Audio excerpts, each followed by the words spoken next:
On Bishara, he is Al Jazeera's senior political analyst. He's joining us from London. I'm wondering what you think, Marwan. Not for the first time, all is not well in Washington, D.C. Indeed, to say the least, as it were. And clearly, as the president has emphasized more than once, he's comfortable with disorder. He likes chaos, he said. And in so many ways, while he does enjoy functioning in a disorderly environment, the world does not. An American system does not like disorder. If anything, the strength of the American democracy and American establishment and American foreign policy is precisely in the fact that it is an orderly system at work all the time, a well-oiled machine, as it were. But President Trump clearly likes to function more as he was or as he is in his office at Trump Tower in New York than as a president of the United States.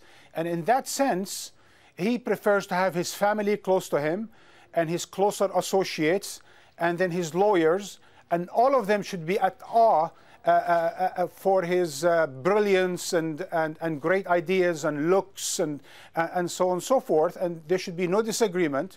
Everyone can walk in and out and suggest whatever, as long as they are allies, they are more than allies, they are loyal admirers of the president. Well, unfortunately, the American system, as any self-respecting state or superpower, not to say empire, would like to function more in the sense of a combined efforts of a number of talents, number of people who come together with their different ideas, with their different leanings and specialities, and weigh in on any particular subject, and leaving it for the president at the end of the day to make his mind on that policy. So, for example, we heard from the president earlier that he disagrees with the Secretary of State, or should I say the former Secretary of State, Rex Tillerson, on the question of Iran.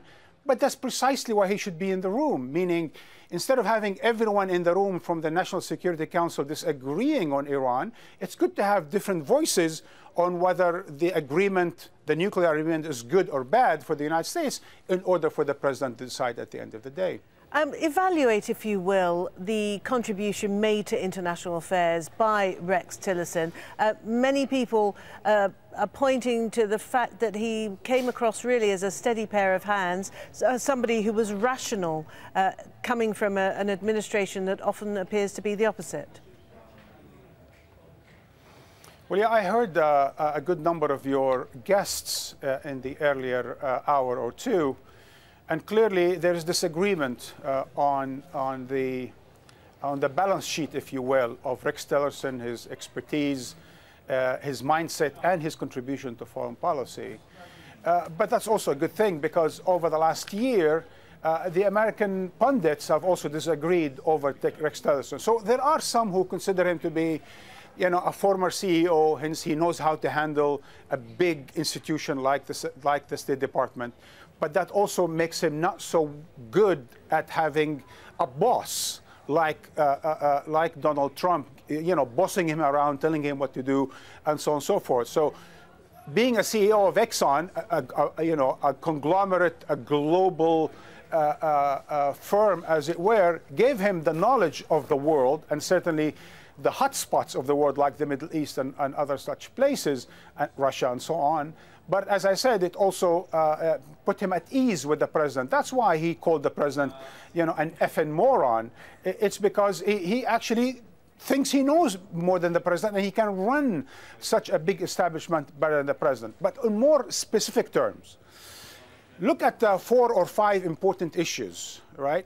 He's certainly been more steady and more sober than the president, regardless of what we think of him and his ideology and his petrochemical past. On the question of North Korea, he is the one who pursued systematically negotiations and talks with the South Korean in order to advance, along with China, some sort of rapprochement with North Korea, leading to direct negotiations.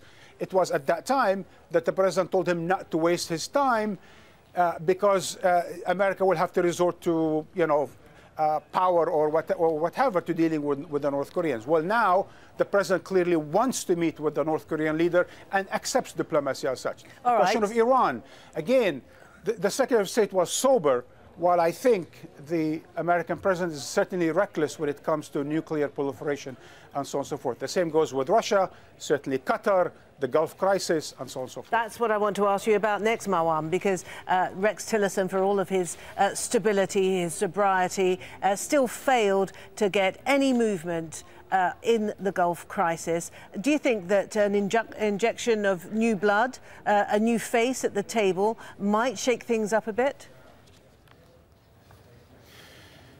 Okay, Martine, I'm going to have to push the boundaries of political analysis into educated guesses.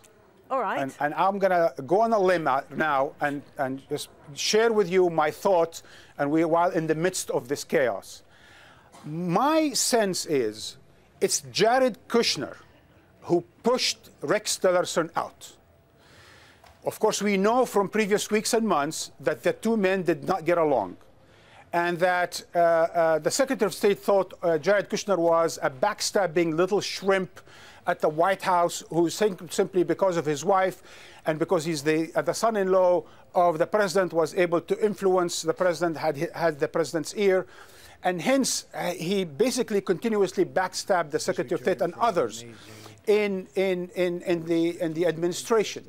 And in a sense, it was Jared Kushner working along with the Emiratis and the Saudis and the Israelis against Rex Tillerson. So much so now that we know from reports from the Washington Post, the New York Times, and other American publications of the record, if you will, that behind the scenes there were manipulations with Jared Kushner's and the Emiratis and so on and so forth, along with some of their lobbyists and others, to push Rex Tillerson out, to lobby the president to push the president out. And so this also explains the timing of why firing him now. Well, it comes before, a week before, Mohammed bin Salman, the Crown Prince of Saudi Arabia, will show up in Washington. It comes 2 weeks before Mohammed bin Zayed, the Crown Prince of the United Arab Emirates, will show up in Washington. And a week after, Prime Minister Netanyahu has been in Washington. I think these three men, along with Jared Kushner, did not like Rex Tillerson in the White House. Why? Because, at the State Department. Because Rex Tillerson did not eat their propaganda, if you will. They did not drink their Kool-Aid on the question of the Gulf crisis, on the question of Qatar's supports for terrorism, on the question of the nuclear deal.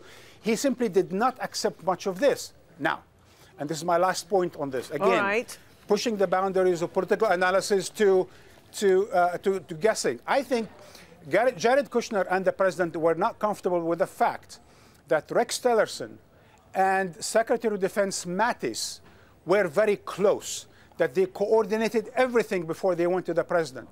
The fact that the three generals, McMaster, Kelly, and Mattis were close was no secret. The fact that they had a bit of a fallout with McMaster is no secret. But why wasn't McMaster fired when everyone predicted it so? Instead, Rex Tillerson was fired. Well, it is because I think Jared Kushner and his father-in-law were not comfortable with the fact that the two strongest cabinet positions, Rex Tillerson and General Mattis, were so close and coordinated so well. So now that has been imploding, if you will, that by throwing Rex Tillerson out, by bringing Pompeo in. And by the way, just for our viewers around the world, it's very important to note that while Pompeo is not the most experienced diplomat, he is a very, very smart man.